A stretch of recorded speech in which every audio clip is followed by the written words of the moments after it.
Antes de afundar na poltrona estofada no meio do seu apartamento em São Petersburgo, uma viúva chamada Mary Head Heiser vestiu uma camisola e tomou 2 comprimidos para dormir. O ar quente de verão entrava pelas janelas abertas. Eram cerca de 21 horas do dia 1º de julho de 1951. O único filho de Heiser, o Dr. Richard Heiser Jr., acabara de se despedir dela com um beijo após uma visita. Ela passou a noite sozinha e decidiu fumar um cigarro antes de dormir. Heiser, de 67 anos, não seria vista viva novamente. Quando a proprietária Pace Carpenter tentou entregar um telegrama na manhã seguinte, a porta do pequeno apartamento de Heiser estava quente, tão quente que não dava para tocar na maçaneta. Dentro das paredes carbonizadas, as brasas ainda crepitavam. Assim ela correu para chamar a polícia. Ao entrar no apartamento de Mary, uma visão terrível os confrontou. Os restos bizarros de Mary foram descobertos em uma cadeira queimada, restando apenas as molas carbonizadas e enroladas. As únicas partes que restavam eram o pé esquerdo, que ainda estava de chinelo, a coluna vertebral e um crânio misteriosamente encolhido. O corpo de Mary, que pesava 77 quilos, foi reduzido para menos de 4 quilos.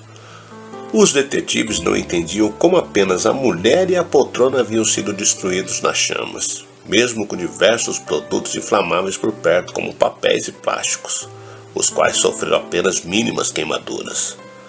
Hoje, mais de 70 anos depois, o caso continua como um dos grandes mistérios dos Estados Unidos, esperando que um dia possa ser solucionado. Ficou curioso? Então continue aqui na Hora do Medo. Eu sou o Sidney Góes. Se inscreva no canal, deixe seu like e vem comigo que no caminho eu te explico.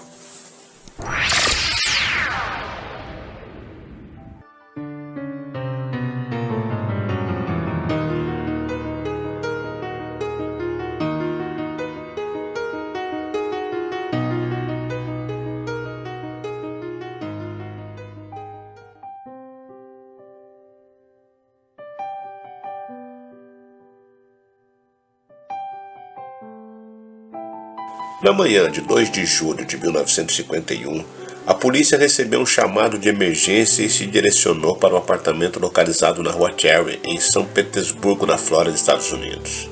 Ao adentrar o local, a cena com a qual se depararam foi chocante. A residência estava intacta, com exceção de um lugar. A cadeira onde horas antes sentava Mary Heiser estava agora incinerada.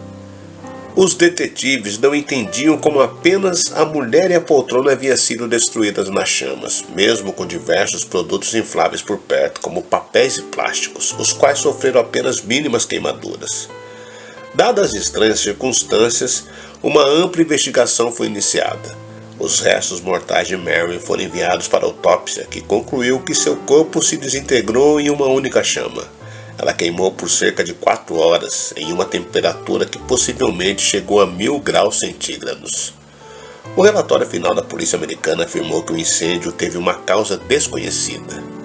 Apesar de não ter sido possível apontar a causa da morte de Heiser, uma hipótese inusitada foi levantada. Ela teria morrido por combustão espontânea, isto é, quando o corpo humano se incendeia sem a interferência de fatores externos. A tese é discutida desde o século XVII, mas ainda hoje não há um consenso sobre a veracidade ou a probabilidade disso ocorrer. A equipe de legistas se pronunciou na época em forma de comunicado alegando que a morte foi acidental causada por um incêndio de origem desconhecida. Com o caso ainda em aberto e a falta de conclusão por parte da polícia local de São Petersburgo, o FBI iniciou uma série de análises químicas para tentar solucionar o mistério. O mais relevante órgão de investigação americano, no entanto, discordou da teoria, dizendo que o óbito não foi resultado de combustão espontânea. Para o FBI, a morte foi derivada de um descuido de Mary, que teria caído no sono enquanto fumava o cigarro, e então sua gordura corporal serviu de combustível para que o fogo se alastrasse. A tese, embora apresentasse uma lógica, não convenceu a todos. No laudo oficial do FBI, peritos escreveram que não seria possível explicar, por exemplo, como os outros itens inflamáveis, como uma pilha de jornal ao lado do corpo, não teriam sido atingidos pelas chamas e feito o fogo se espalhar pelo apartamento. Os especialistas confessaram-se inteiramente perplexos. As chamas que lhe consumiram o corpo atingiram uma temperatura superior a 1.300 graus centígrados, que eram necessários para incinerar os corpos do crematório da cidade. Mas o fogo não alastrara a mais do que alguns centímetros em volta do corpo da velha senhora.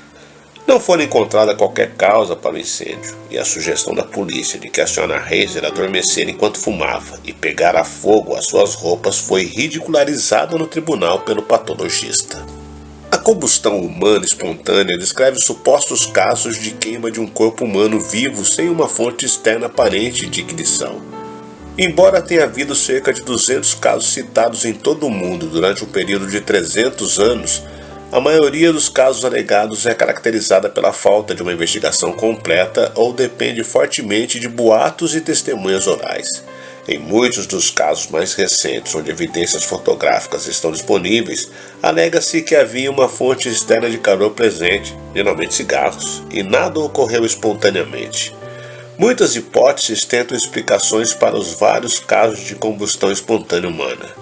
Estes geralmente se enquadram em 3 grupos. Primeiro, explicações paranormais, por exemplo, um fantasma ou intervenção divina. Segundo, explicações naturais baseadas em um fenômeno desconhecido e não observado, por exemplo, produção de gás anormalmente concentrado ou níveis elevados de álcool no sangue, causam ignição espontânea.